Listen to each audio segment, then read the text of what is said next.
On behalf of ETPrime, may I welcome you to this discussion titled Innovation for Survival and Growth. The jury for the ETPrime Women Leadership Awards was comprised of 10 leaders chosen from across the spectrum of India Inc.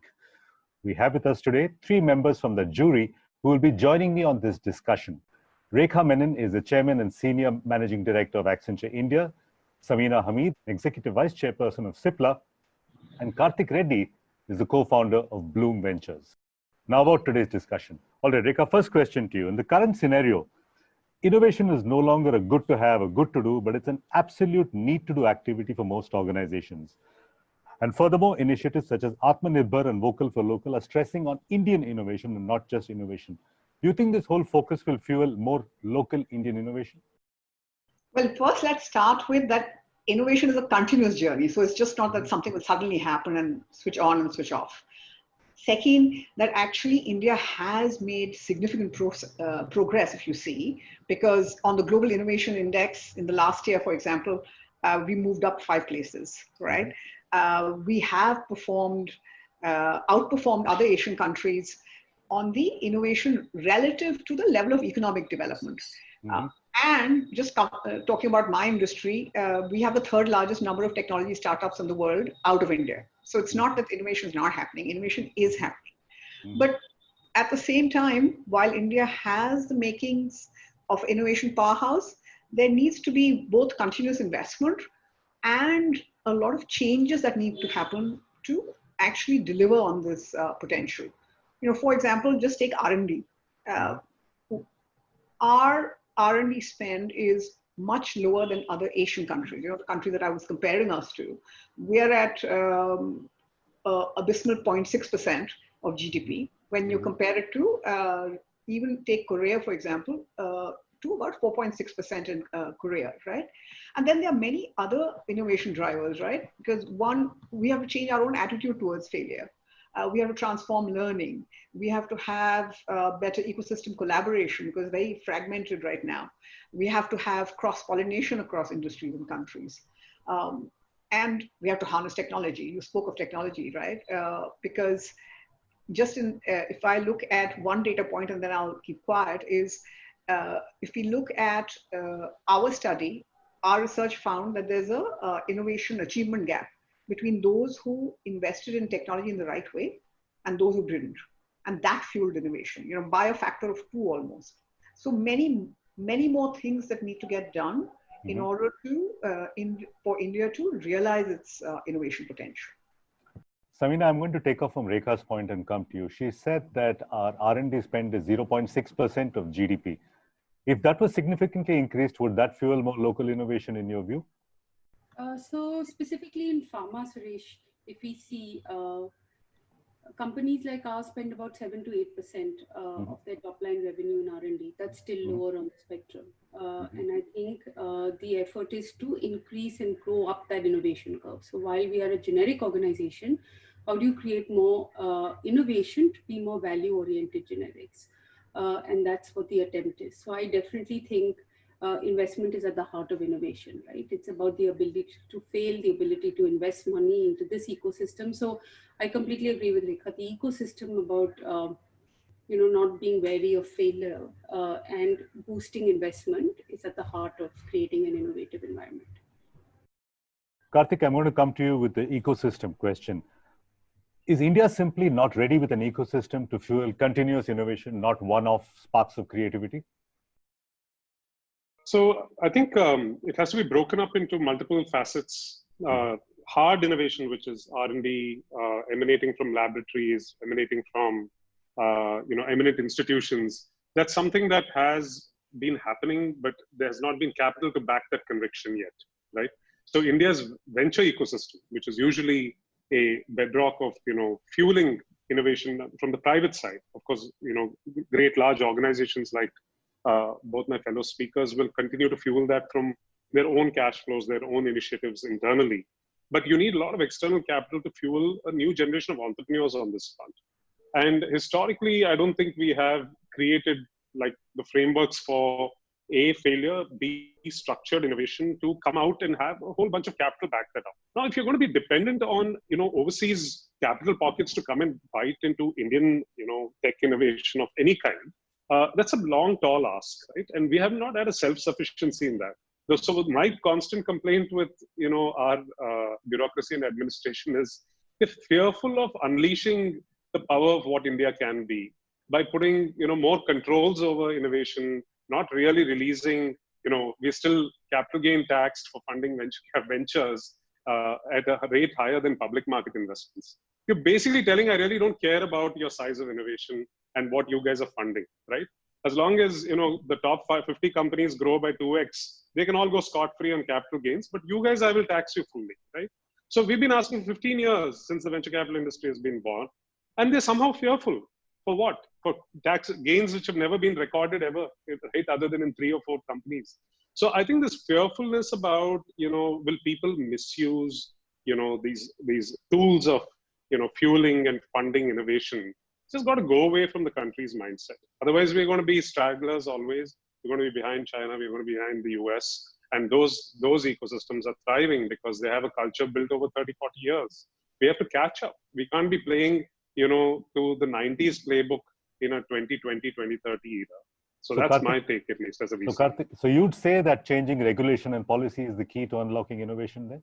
That's where the answer is? Without capital, you can do all the innovation in the lab. It's not going anywhere, Suresh. And unfortunately, Samina will tell you how difficult it is to take, however cool the drug is, to leave alone world market even through phase 3 trials, right? So I'm saying, only few countries in the world have had that kind of muscle to actually push through innovation rapidly, right?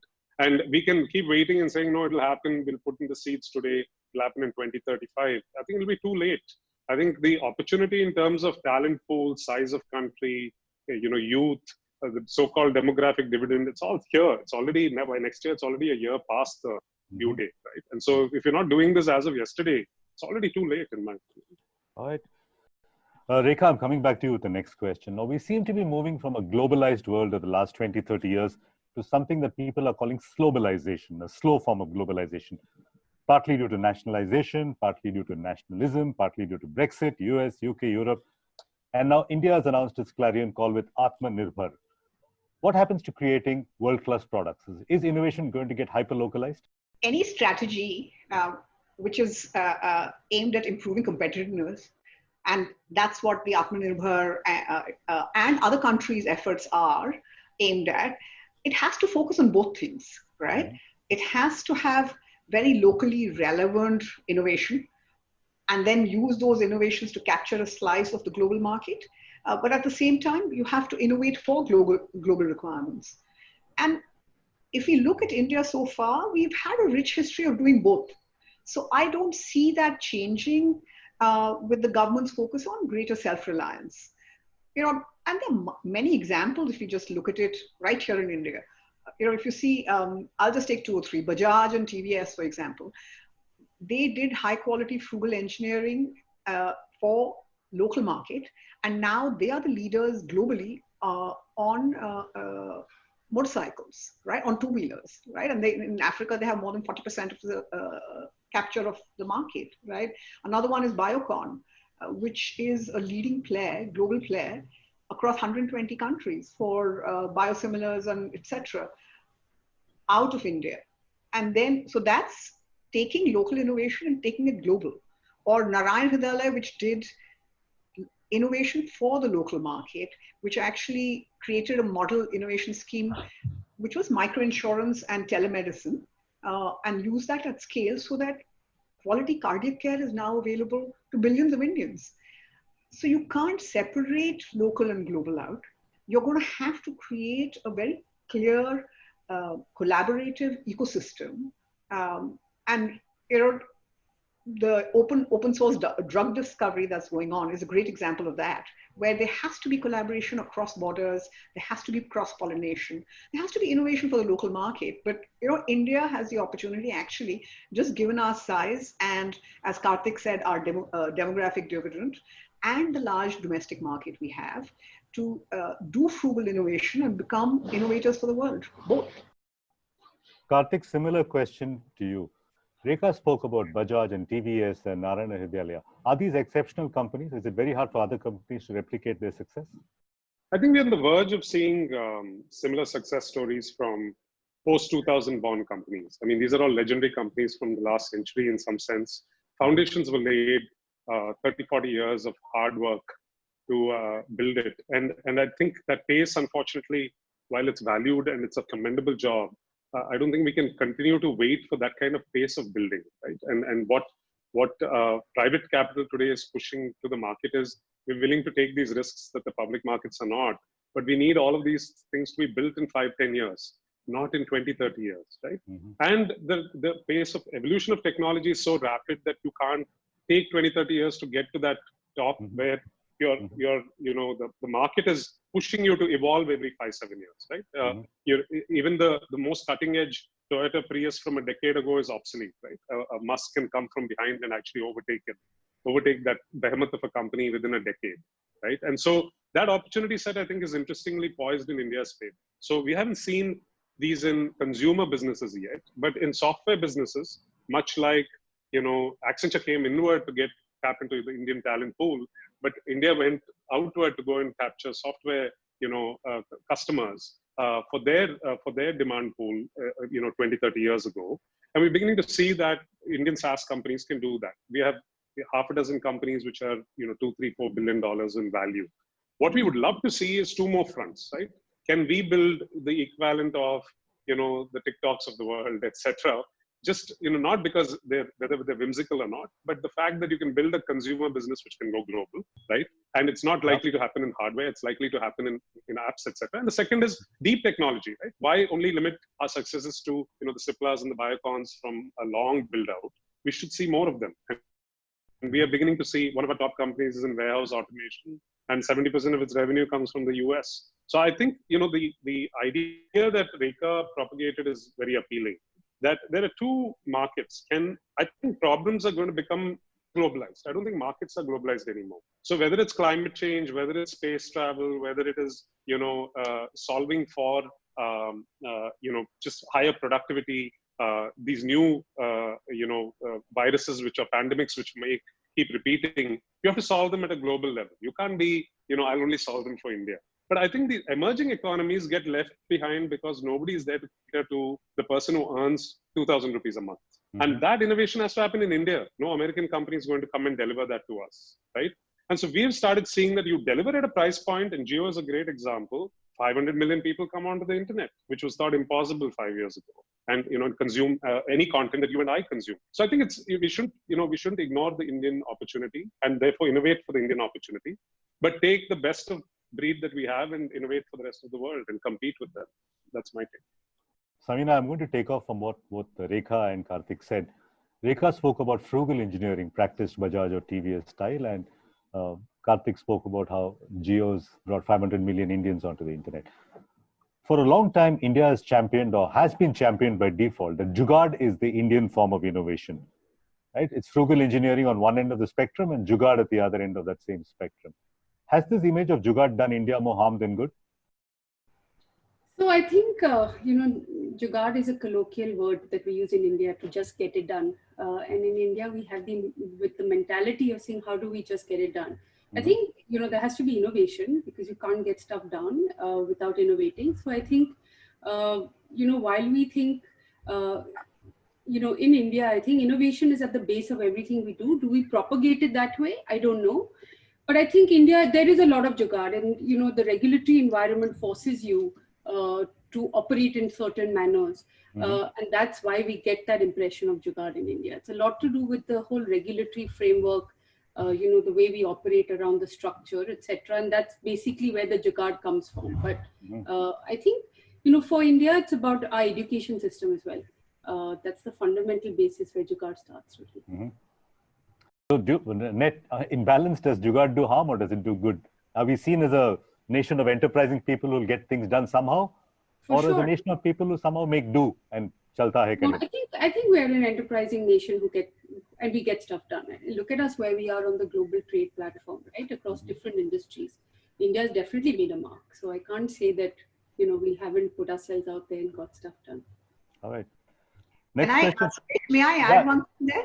Absolutely. On that question, if I look at, I mean, I was just thinking of what Karthik and Samina said, and two things. One, I have to respond to Karthik, who sort of said that Accenture came in just to look at the talent pool, and I have to correct him and say that one, India is the largest geography for Accenture globally, but second, our research lab here, which has a lot of investment in it, is only one of 3 in the world, and the number of patents we are filing out of India is huge and growing dramatically. So that's just to counter Karthik's point. But to add to Samina, when you say jugaad, it's not a bad thing at all. If I see, just take ISRO for example. During the, they had to, of necessity, create and do products because there were controls that they couldn't bring in. They couldn't bring in import stuff from the US at that time. And as a result, now, not only did they put us on the map, but they have been launching 300 satellites rather. So it works if harnessed right. All right, fair enough. Next question for all 3 of you. I'm going to start with you, Rekha. You work with a lot of organizations in your consulting life. How do organizations go from this sort of make do, let's get it done, to actually make brand new and innovate? How do you go from here to here? Make do to make new? So, one, by making innovation a very strategic imperative. That it's important for survival and growth. But before that, I want to add that we have to remember that innovation can be in many forms. So adapting or incremental innovation, as you said, doesn't, and done for the right reason, is very valuable. So it doesn't always have to be completely new, or it doesn't have to be disruptive innovation. So let's recognize that as a first one, that adapting or incremental innovation can be very valuable. The challenge we see organizations facing is that they continuously view innovation as a creative process, and which is sort of going to get stifled if you control it. And counterintuitively, our global research across a lot of our clients and 1,000 large enterprises actually shows that a very systematic approach to innovating and managing innovation well can actually create tangible financial benefits. And our data said that those organizations who did that actually had about a 3% CAGR above the rest who didn't manage innovation. So that's a very counterintuitive approach, that you need good governance, you need the right, but beyond that, you need the right mindset, you need right strategy, and it's beyond just the budget. It's just beyond the innovation budget. You need to be able to govern it. There are many things that you need to do. I'll just use 2 or 3. Get cross-functional teams, for example, of experts focused on generating ideas. Allow them to iterate and fail fast. And more importantly, a lot of organizations are closed.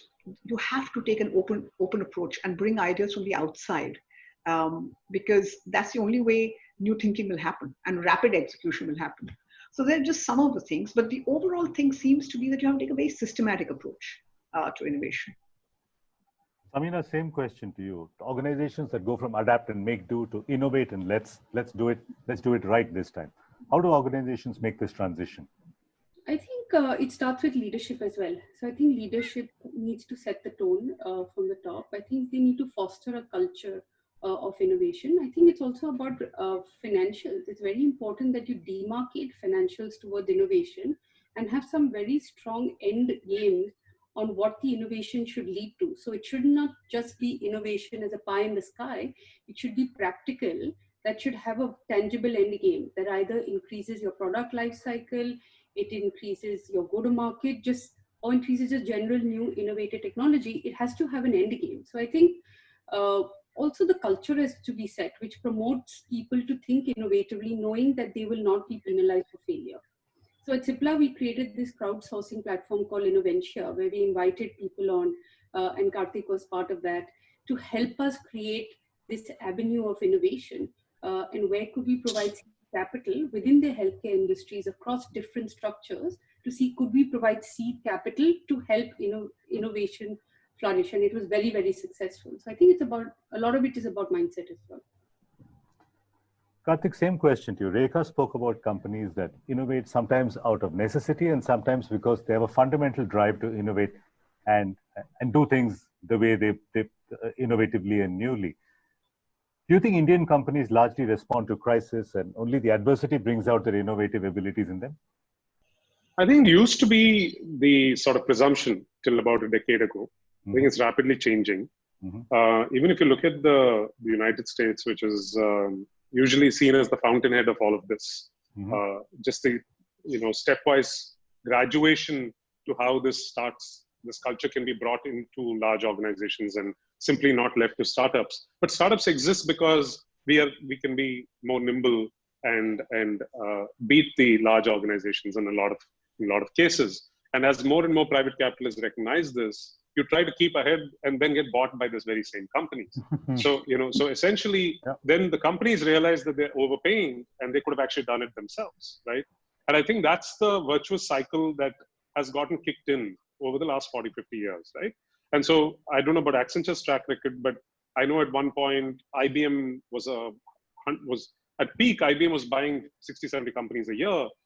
Cisco had bought 250 or so in over 2 decades. So essentially, where you're a little behind the curve and you're slow, and your core competency is sales or distribution or customer relationships, you want to add more innovation to it, whether it's buy or build. And then eventually, some visionary leader comes to the helm of these companies and says, enough is enough. Let's go and figure out how to build that culture ground up. But it's a slow moving, a behemoth in large companies to go and build that culture. But whether it's Samina or Rekha, I'm sure much like them, there are more and more companies beginning to think about this in India. And we're beginning to see that. We're seeing whether that comes by, sometimes it's as simple as, hey, let me put $2 million into a company in a new technology which is adjacent to us and learn from that. And I think that's a great first step. I don't expect miracles from anyone.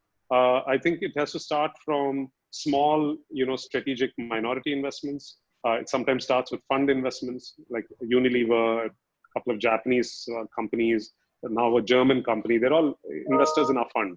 I don't think they're trying to look to make financial returns. They basically, they're trying to learn off our back and see what we've built. And then they end up investing in some of these companies, then they'll end up buying some of them, and then eventually say, hey, at least 50% of our innovation budget should be in-house. We should be building and then build a culture towards that. So I think India has begun to see the first cycle of it. I mean, to Jio's credit, I think they should get credit for moving from a very, old-fashioned business to a very dramatically new age business and India's most valuable startup in that space. And I think that's a playbook. Everybody looks for a leader and then starts saying, hey, how can we be better at this? In areas which are, and I think Bajaj is now invested in one of our two-wheeler micro-mobility startups. Same thing. You're trying to, buy into new business models, new innovation. And that's a great start, if you ask me. By the turn of the next decade, I don't think this will be a redundant question in India, is what I hope. All right. So, Rekha, here's the paradox that Karthik is talking about. Small startups are two people, 3 people sitting at home in a garage. They can be extremely nimble, extremely innovative. They have no egos. They can do whatever they want and disrupt the world. The large company, they become successful and they become a giant conglomerate, and now they no longer have that ability. And yet they want that smallness and that internal unit that can disrupt the entire organization. But the large organizations just come to work at 9 o'clock, wear a suit, wear a tie, behave yourself, don't wear shorts, don't fool around in the afternoon. How can companies be both large for scale and small enough to innovate at the same time? By, I'll go back to the answer I was saying, by actually saying, this is a strategic imperative for me. And as Samina said, it starts at the top. I'm going to set a budget aside for it. And I may never see any returns from that. I'm going to have, to the point I was making, a clear governance structure. In our case, we set up an innovation architecture, a very clear innovation architecture, and say, we're going to research, we're going to rapidly prototype in our liquid studios, we're going to go out and look at other startups and bring them in critical areas and learn from them. We're going to let our people experiment in key areas and let them fail if they have to and take those ideas. And that's the only way you do it. And you reward failure. We have to learn, you change the culture by starting to say it's okay for you to question ideas and rewarding failures in specific areas where you want the innovation. where you want, and it doesn't always have to be buy or build. It can be both. And the only way you also do that is by big collaboration. And that means changing a few of your muscles and starting to behave differently. That means you're now collaborating sometimes with your clients, you're collaborating with startups and sharing information and ideas, which you would have never done before as a large organization. But that's the only way new ideas will come and new ways of working will happen. Samina, where do you stand on buy versus build? Should you build an innovation lab inside your parent organization, or let the parent organization stick to its core competence and let small, young, disruptive companies innovate and buy them out later? So I think it's a combination, Suresh, and I think it's somewhere in the middle.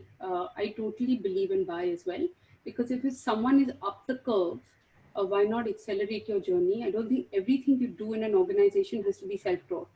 I think you can acquire. So, there's a very interesting term I've been hearing called acqui-hiring.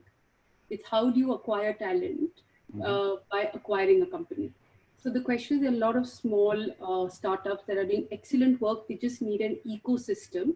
And that ecosystem could be leadership, it could be capital, it could be just an environment in which they can test and fail. And I think, I'm all fine, because I just think that innovation needs acceleration. You can innovate over 10 years, but then like Karthik mentioned, you become obsolete. So if there is talent and capability that exists outside, I would totally buy. And in some cases, obviously building bottom up, if that's your core competency, then I would say, yeah, but otherwise I'm all about, buying, bring them in, create a little satellite that is allowed to flourish and operate, and then doesn't get bulldozed by this large organization and, the methodology and madness that you have in big, very structured organizations. So it's about insulating them and then somehow bringing the ecosystems to merge. I think that could be exciting. Karthik, one of the key components of building an innovation ecosystem clearly is failure tolerance. I think you've spoken about it, and so have the other panelists. In India, we have very little failure tolerance, right? From our children failing their school tests to business people whose companies fail. Failures are treated as outcasts and people who should not be trusted. We don't have the equivalent of a Chapter 11. Whereas in other countries, the US, a failed entrepreneur is usually somebody that venture capitalists look for and say, okay, he or she has tried once, failed. Let's try and give them money again and see if they succeed second time around. Will India ever be failure tolerant? I think it's a culture that will take its own cycles. Venture capital cycles, as sexy and exciting as they sound, are painfully slow, right? I haven't seen a dollar back as upside for myself after 10 years, right? It takes a full 10 years to see each cycle play out. And so when we ask, I think it's beginning, it was always there about 7-8 years ago. You started saying this is inevitable. If you're building a venture ecosystem, you are going to see failures. And unless you learn to accept them, and as you rightly said, celebrate them in its own curious way, because they're a phenomenal talent pool, whether for a large corporate which says, okay, you didn't work out, I'll acquire you, or whether it's a large startup which acquires you, or whether you're a repeat founder and they say, hey, gosh, this guy's already done 4 years of learning. This time it's not going to be on my tab. I should bet on this person, guy or girl, and they will be off to the races within a year because they've learned the lessons for 5 years. So I think that, as you rightly said, the virtues of failure have not been understood historically until there was a systematic set of capital which is able to take this risk. Again, this is why, however fast we move, we will always be a little behind the more evolved markets because they're on cycle 7 or 8 right now in the US. We're in just beginning cycle 3, right? So we're very, very far away from, catching up to them. But most importantly, I think, the reason, why we don't, at our level and at the company level, and our company is going to public, the reason we still don't have as much capital backing venture capital in India, it still comes from offshore, is because the capital still doesn't believe what I just said. So you're absolutely right. Even after 15 years of the VC ecosystem, I don't know if you know this, but 95% of the capital is not Indian. Yeah. Right. No Flipkart, no SaaS business. My capital now, I used to be 100% Indian in a 100 crore fund. Now in my new 750 crore fund, I don't have more than 20% Indian money. I can't raise Indian money. Indian money doesn't believe in what we just discussed over the last 3 months, broadly speaking, right? So you can go pick small pockets. You can keep fighting that battle, but that's not a battle I want to fight, right? I want the capital quick. It's raw material for me. So I want to place an order and get the raw material. I don't want to be running around the world 4 years to get raw material for my business. And so I think it'll evolve, but it's a much slower pace. It's a much slower pace than we would like. I think it'll happen. People got excited about Flipkart and big stories. It'll happen when the first profitable unicorns go list on the markets. And then we say, gosh, for all the risks taken, all the bets lost, this is the virtue of this ecosystem. And then people will say, it's the math. 3 out of 10 work, 7 out of 10 fail. But there is, gold at the end of the rainbow. So we'll go and chase it. So Rekha, if 7 out of 10 companies are going to fail, why aren't we a failure-tolerant nation? What's wrong with us? Why are we so obsessed with only success, and why do we punish failure so much? Suresh, if I can step back and take a more philosophical view, right? Absolutely. And look at it from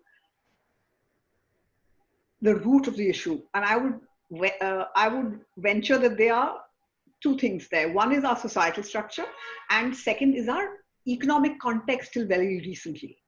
Our societal structure is family oriented, which meant that failure wasn't just your own failure, but it also reflected on your clan and your family and your village, whatever. So you did not take too much failure. But second, also the bigger one was the economic context.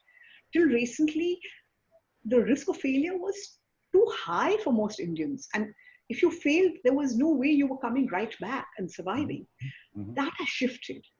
That has shifted over time. And we are beginning to see the changes happening now where there are alternative professions and careers people are willing to take. We are seeing there's a willingness to fail because the cost of failure is not that high. If you, as Karthik said, your first startup doesn't go well, you can either join a larger organization or do another one and you probably get some capital. So there's a mushrooming of startups. These are all indicators of failure tolerance moving up. Increasing. Okay. But we also I would still say that we still have to make several changes. I mean, Karthik spoke of capital. I would say we still have to improve our ease of doing business. I mean, if you see the current effort versus reward of investing in an idea is very low and it discourages new entrepreneurs. We have to allow big and small companies to fail fast, right? Which we don't. We do have an insolvency and bankruptcy code now, but it's still early days. And if they just cleared their backlog, it'll take them another 5-6 years to clear their top cases. So we need a lot of institutional interventions also, along with the cultural shifts. Samira, both panelists and you mentioned as well that a tolerance of failure is important to innovation. Would you at Cipla promote a manager who's repeatedly failed, tried new things and repeatedly failed? Or would that person then be said, no, you failed too many times, maybe you should stay where you are? In reality, would you ever promote somebody like that? No, I think the question is, have you set them up for success first? Have you provided them the right ecosystem, the right capital, the right talent, the right strategy for the innovation piece? I think that's the most important, to go back to the basics. But yeah, that's a tough question in an organization, where there is performance management and there's certain KPIs around what you need to deliver. I think it's about setting what KPIs you're looking for, and success doesn't need to be the KPI while you're innovating, right? It can be several staged interventions to realize whether you're on a path to success or not. So I don't think it's black and white, like you mentioned, Suresh, and you have to be a little bit more measured and mellowed in the way you look at innovation and say, is it successful or not? I think there has to be stage gates, and at every stage gate, you have to decide, are you on the path to success or not? It just can't be success or failure in the end. Karthik, how do investors like you spot a company or people who are doing innovative things? How do you know that you spotted one? So I think the two parts to it. I think, if we are waiting, especially we do very early stage, by the way, right? So we don't have the luxury of seeing performance trending in a certain direction before we making that bet. So I will, sort of selfishly direct that question to what we do as Bloom, right? We basically are cutting checks pre-Series A, which is very, very early. So you're absolutely right. Then it becomes more about the people you're backing. Yeah. But the flip side of that, which I feel we try to drive, and I know there are other firms like Axel, etc., who believe in this, where if early stage is the culture of your investing style, then you have to have strong conviction on why you're backing something. It can't be because that founder, that idea just looks hot and it came in the papers. If it's come in the papers, you're too late. You should just stay away from that sector, right? It's too late for you to be betting on anything you've seen in the newspapers, number one, right? If you forecast what will be, if you forecast what you are going to read in the Economist a year from now, then that's probably a good idea to think about, right? And so, and I think you should, if you're not that far out of the curve, then your job is redundant. So if you don't have that, what happens is, then you're entirely leaning, or your emotional bent of mind is to just get wooed and seduced by the founder selling some great idea, right? Which I think is flaw number one. If you don't have a mind of your own thinking about the problem set, then the founder can come and sell some mumbo jumbo and say this is the coolest tech, right? And that's never validated, because it only gets validated when you go to market. When you ask me, we used to have a phrase internally, I use it less often now. I used to call it a pathological obsession with the problem that they want to solve. And I'll tell you why it's about the problem. And the minute the founder comes with this massive love for their solution, they usually will not get a check, because they're so obsessed with their answer before they figure out what the problem is, right?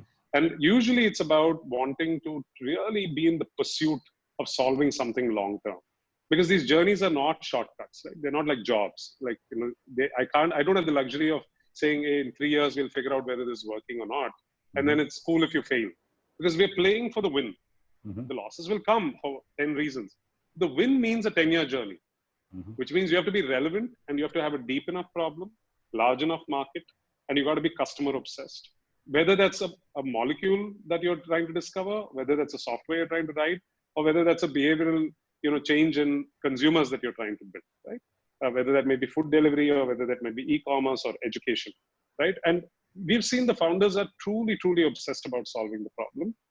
And invariably, across good or bad companies, no company's product or business model looks anywhere close to what they pitched us within 24 months of us giving the money. So which basically shows you that if you were not obsessed about it, you would have built the wrong product. And that's what we're looking for a lot. Rekha, you spoke about Accenture's innovation lab. How do you manage internal innovation at Accenture? How do you deal with success and how do you deal with failure? You spoke about the number of patents that you have as well. And so innovation is not just in the lab. I was using that as an example, right? We built an innovation DNA across the company, and it wasn't easy, right? We had to change the way we worked. We had to relook at what we were doing, which meant, as you said, that how do we reward and punish failure? We had to change our own thinking on that and allow people to fail. We had to make sure that there were pockets where people could experiment and fail fast. So it's easier to fail fast. I don't want you to bet the big farm and take the company down, but at the same time, I want you to be able to experiment. And remember that innovation doesn't, just as I said, doesn't have to be one big bang, complete change. It can be incremental changes, which either make us more efficient or change, improve the lives of our clients, or help them find very different solutions. And we're doing all of that across, whether at the client level or at our own process levels or our own people practices, if you see. And we're doing it, one, by doing it internally, but also, as I said earlier, borrowing from outside in and learning and collaborating. That's where the best ideas come. Samina, in a globalized world where products and services are manufactured all over the world, they're sold all over the world, they're designed in one country, they're engineered in another country, made in another country. In that world, do labels like made in India, manufactured in Taiwan, designed by Apple in Cupertino, do these labels make any difference to us anymore? Where it's designed, where it's made? I definitely think, and I'll speak specific to pharma. A lot of the work, pharma is India is the generic capital for pharma in the world. So a lot of, every 1 in 3 pill that's sold in the US actually comes from India. So made in India is very, very important in the pharma sector. So, $40 billion, industry, etc. So I think, but made in India also sometimes comes with the connotation of not being high quality. And that's something that we've constantly battled with, and in pharma, we've proved that made in India is made of high quality. But I think across various industries, there is a bias that not necessarily India is of the highest quality. So that's, I think, something where the label could, kind of be counterintuitive. But I think there's just globalization. Every product is now made everywhere. APIs come from China. They're, finished formulations come from India. I think the world has become extremely nimble and global. So I don't think tag labels make that much of a difference, but it's all about the quality connotation. I think that's important. I think without getting into the politics of it, the economic theory of comparative advantage tells us that each country and each region is best off making what they're good at and leaving the rest to the others, right? And for India to try to make everything itself, or any country to try to make everything itself, is simply going to be an impossible task. In such a world, what does made in India or made for India or designed in India mean? Yeah, as you said, I think if you leave the geopolitics aside, I think the pandemic, escalation of this thought has been there for some time, right? So the idea of made in India has been a clarion call a few times by one political party or the other. I think the positive lens through which that has to be seen is you eventually have to build more jobs in this country, right? You have to employ people, or you can't ship out like most of this country to other parts of the world beyond the point, right? How much immigrant labor can you ship out? But if you have to create those jobs, will they be in the service industry? Will they be in the manufacturing industry? Will they be in the technology industry? That to me should be the fundamental driver of that clarion call, if you ask me, right?